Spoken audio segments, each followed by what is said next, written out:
오늘은 그 창세기 1장이 말하는 우리 믿음과 구원에 대해서 함께 말씀을 나누고자 합니다.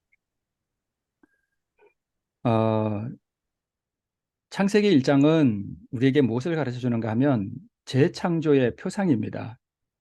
그러니까 우리가 어떻게 하나님의 형상을 다시 회복하고 우리가 하늘나라에 들어가는 그런 신민으로서 준비되느냐 하는 것을 우리에게 보여주는 하나의 표상으로 기록된 것입니다.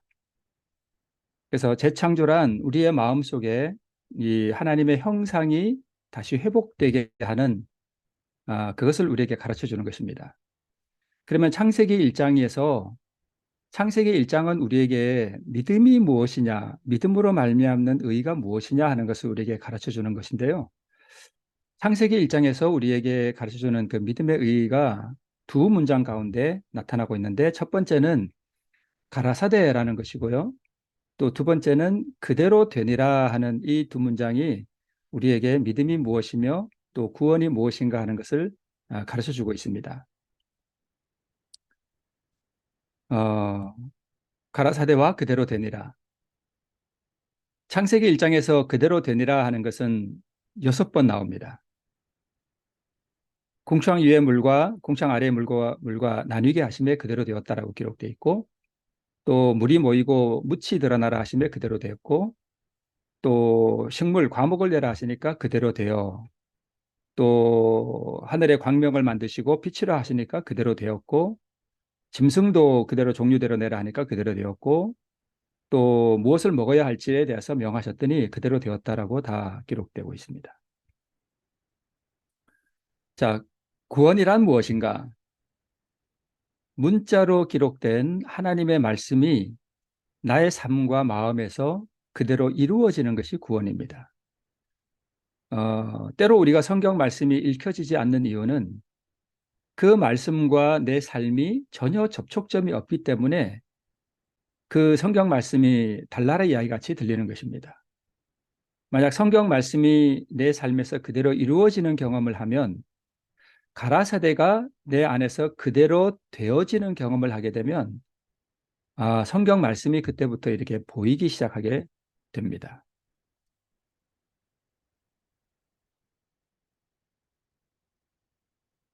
사도행전 27장 25절에 보면 사도 바울이 죄수의 신분으로 우리 가이사랴에서 체포되어서 로마로 압송되어 갈 때에 유라굴로라고 하는 큰 광풍이 일어나죠.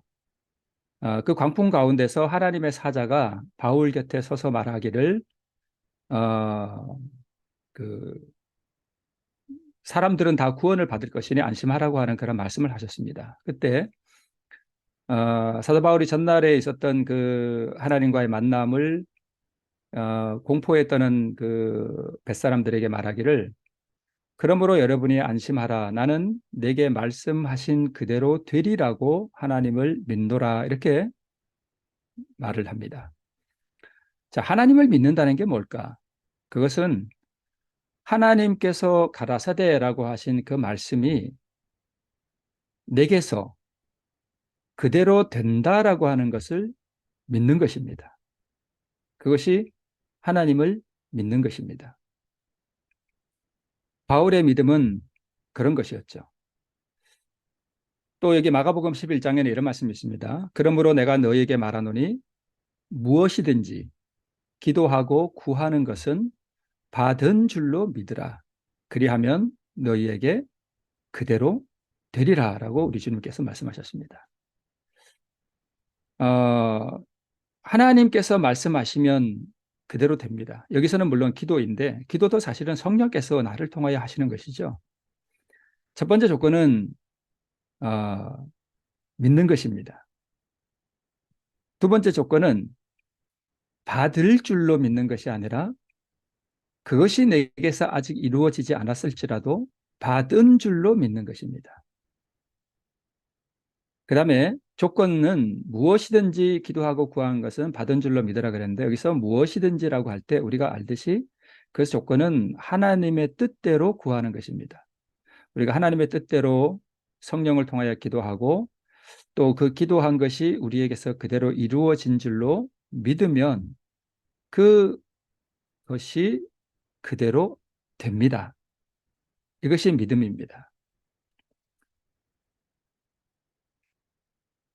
그리고 이 조건, 네 번째 조건이 하나 있는데요. 그게 뭐냐 하면 말씀에 입각하여 행동에 옮길 때에 그대로 됩니다.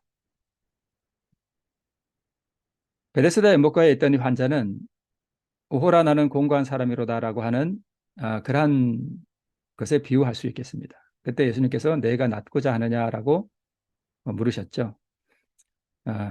그리고 예수님께서 이 베데스다의 환자에게 일어나 걸으라라고 말씀하셨습니다. 이 환자는 일어나 걸으라는 예수님의 말씀을 듣고 난 다음에 나았다는 것이 느껴질 때까지 기다리고 있지 않았습니다. 이 걸으라라고 하는 이 예수님의 말씀을 나았다라고 하는 보증으로 받아들였습니다. 그리고 그 말씀에 의지하여 행동할 때에 그에게 변화가 일어났습니다. 여기 좀 엉뚱맞은 고합선이 하나 보이는데요.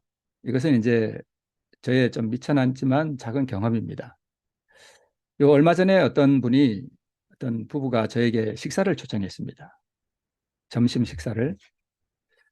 그런데 제가 그날 좀 바쁘고 또 할 일도 많고 그래서 저는 그냥 점심을 집에서 얼른 먹고 제가 오후에 해야 할 일이 있었기 때문에 좀 바쁜 날이었습니다. 근데 그분이 저에게 식사를 하러 가져요. 그래서 제가 이제 그분에게 그랬습니다. 식사를 저기 가급적이면 멀리 가지 말고 요 가까운 데서 합시다 그랬어요. 그래서 이제 가까운 데 어디 식당을 좀 정해서 갔는데 마침 그 집이 문을 닫았어요. 그래서 저희가 좀 망설이다가 이제 다시 옮겨야 했기 때문에 다시 차를 탔습니다. 제가 분명히 멀리 가지 말고 좀 가까운 데서 식사합시다 그랬는데 이분들이 아무 말도 없이 어딘가를 가는 거예요. 근데 가만 보니까 그분과 함께 전에도 한 번, 두 번 갔던 그 곳을 가고 있는 거예요. 보통 이런 경우를 당하면 우리 마음속에 어떤 기분이 일어날까요? 좀 불편하죠. 물론 이제 식사를 대접한다고 하는 것은 참 고마운 일인데 그때 저의 이 죄인의 마음 속에서 나는 바쁜데 또 거기를 멀리 갔다 오면 오후 시간이 다 깨질 것 같고 마음이 불편해지는 거예요.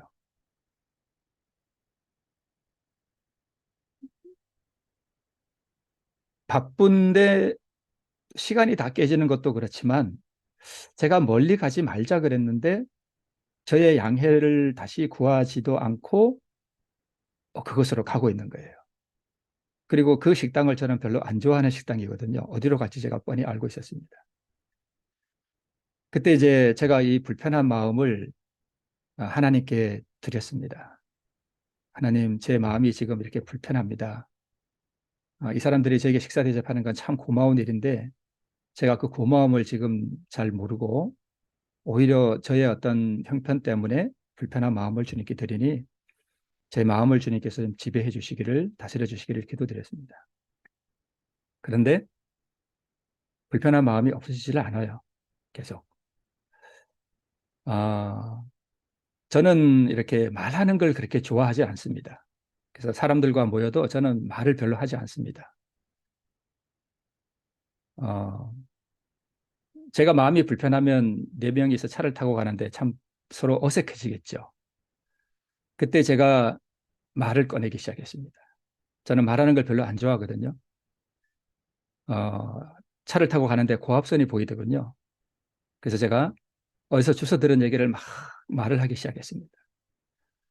어떤 사람이 그 전자파를 측정하는 기계를 가지고 고압선에 가서 실험을 했는데 그러면서 얼마쯤 떨어지니까 고압선이 전자파가 얼마나 나오고 뭐 150m 이상 떨어져야 그 고압선의 전자파가 제로가 되더라. 뭐 이런 얘기를 주절주절 제가 한참 떠들었습니다. 그것이 뭐냐 하면 저는 말하는 걸 별로 좋아하지 않고 그렇게 남의 말을 이렇게 듣는 거는 좋아하는데 제가 뭐 겸손해서 그런 건 아니고요. 천성이 그렇습니다. 사실 제가 말하기 싫어하는데 또 제 마음이 불편함에도 불구하고 제가 말을 하는 것은 제 자신을 포기하는 것이었습니다.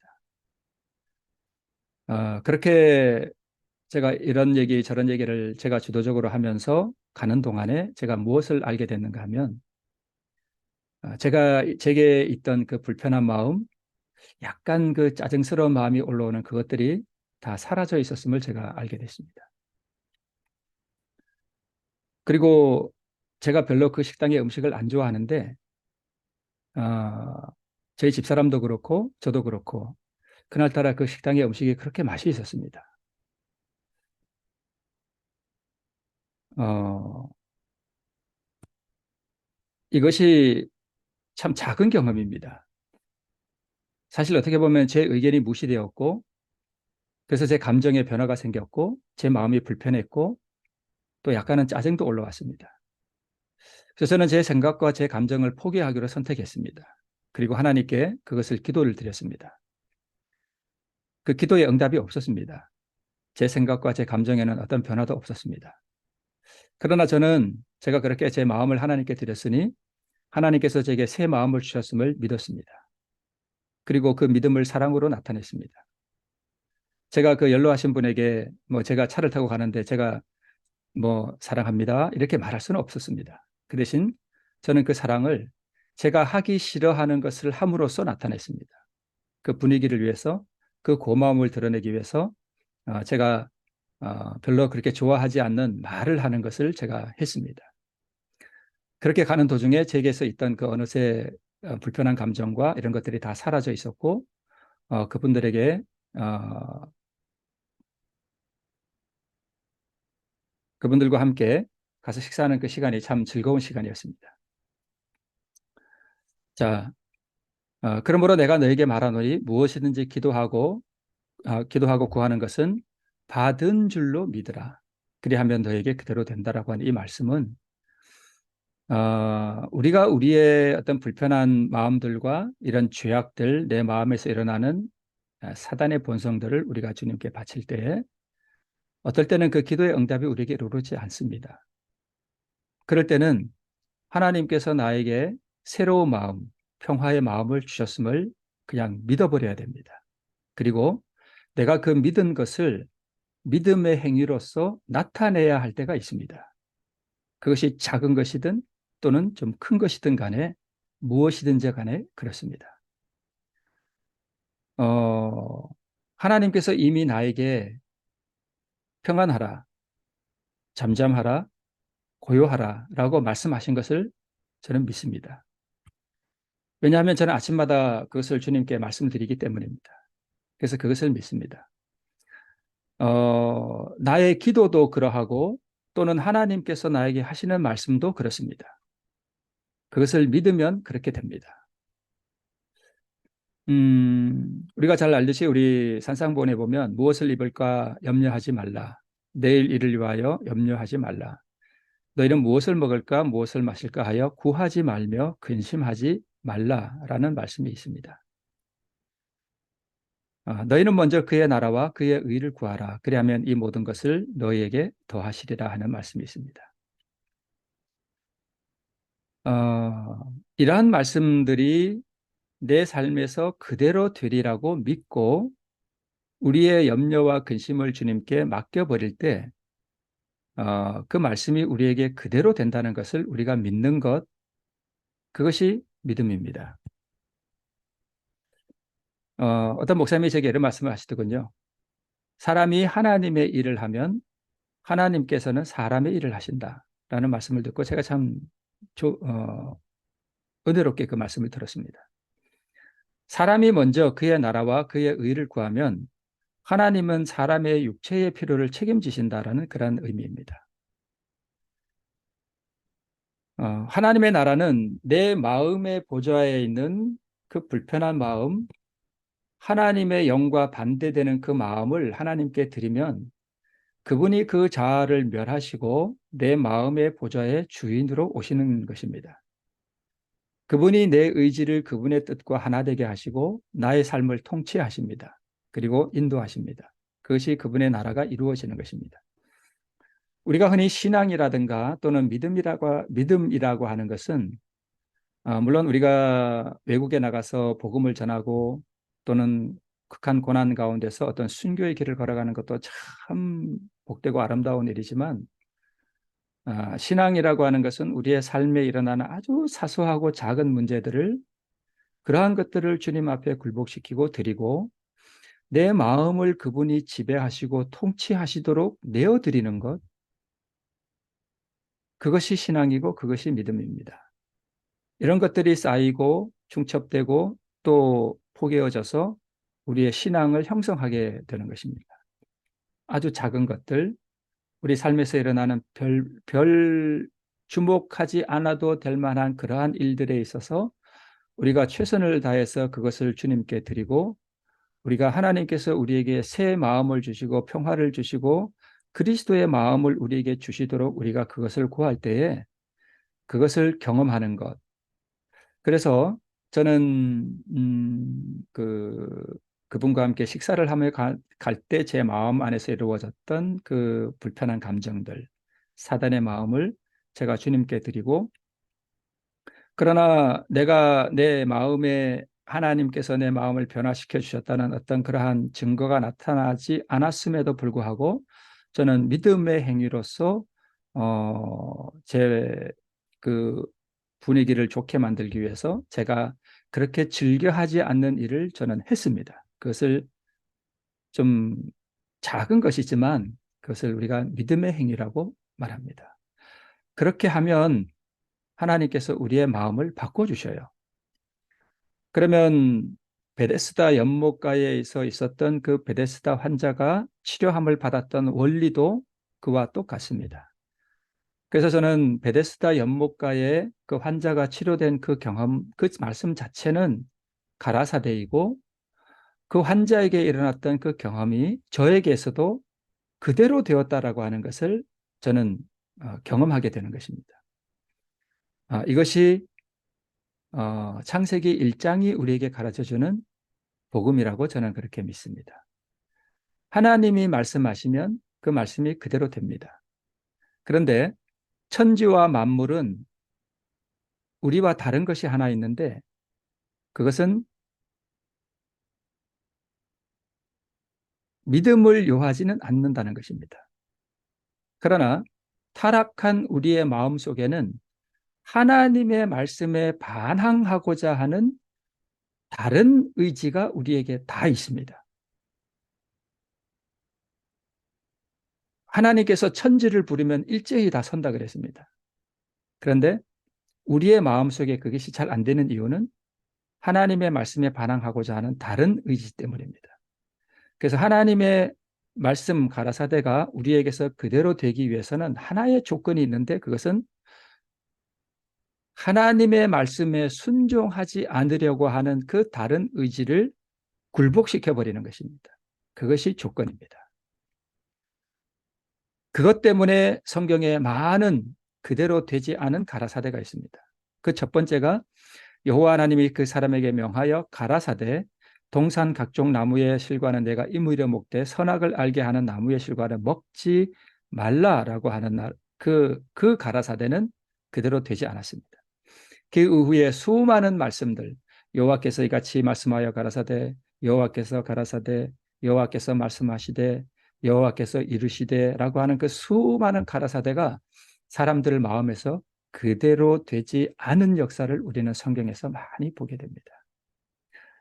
우리의 일상에서 아주 작은 그러한 부분들에서 우리는 우리의 그 성화되지 않은 의지, 굴복되지 않은 그 의지를 하나님께 드리고, 또 우리가 믿음의 행위를 그대로 나타내고 말씀에 입각하여 우리가 자아를 굴복하는 그 순종을 할 때 하나님의 말씀이 내 안에서 그대로 됩니다. 하나님의 가라사대가 내게서 그대로 되기 위해서는 순종하기 싫어하는 내 안의 악한 성향을 쳐서 굴복시키기로 선택해 주어야 하며, 그 선택을 행함으로 나타내 주어야 합니다. 이 선택하는 순종을 자아의 굴복이라고 합니다. 이것을 할 때 우리의 마음속에서 그 하나님의 말씀이 그대로 되는 것을 우리가 경험할 수 있습니다. 우리가 살아가다 보면 오늘 하루도 이런 작은 일상의 부분에서 하나님의 말씀에 저항하고자 하는 그런 의지를 우리가 발견하게 됩니다. 그럴 때 그 의지를 주님께 드리고, 하나님께서 내게 어떤 변화된 마음을 주셨다는 것이 나타나지 않을지라도 우리가 먼저 하나님의 말씀에 입각하여 하나님께서 내게 그리스도의 마음을 주셨음을 그냥 믿어버리고 믿음의 행위를 나타내면 그 행위를 하는 동안에 하나님의 말씀이 내게 실제로 이루어졌음을 우리가 발견하게 될 것입니다. 우리 이 창세기 1장의 우리 이 믿음을 통해서 오늘도 다시 한번 우리 그리스도의 마음이 우리 안에 새롭게 되는 경험이 이루어지기를 바라면서 오늘 말씀을 마치겠습니다. 기도하고 마칠까요? 하나님 아버지, 우리의 삶 속에서 우리가 너무나 자주 접하게 되는 그러한 일상의 작은 부분들에서 일어나는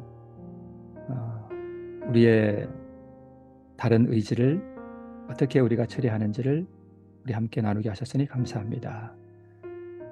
우리 오늘 하루의 삶 가운데서 참으로 이런 작은 부분들에서 우리가 믿음의 행위를 나타냄으로 말미암아 하나님께서 우리에게 말씀하신 그 말씀이 그대로 되는 경험 가운데 우리가 진보를 더욱 이루어 나갈 수 있도록 도와주시고, 또한 우리의 소원과 우리의 소망을 주님 앞에 바랄 때에 그것을 주님 앞에 간구하고 구할 때에 그것이 주님의 뜻과 하나 되게 하시고, 또 그것이 주님의 뜻과 하나 되었을 때에 주님께서 우리에게 그것을 주셨음을 믿고 그 말씀에 의지하여 행동으로 옮기는 저희들 되게 도와주시고, 또 그래서 그러한 행동 속에 하나님의 말씀이 우리 안에서 그대로 되는 그러한 경험을 또한 날마다 더욱 깊이 경험하는 우리 모두 되게 도와주시옵소서. 예수님의 이름으로 기도합니다. 아멘.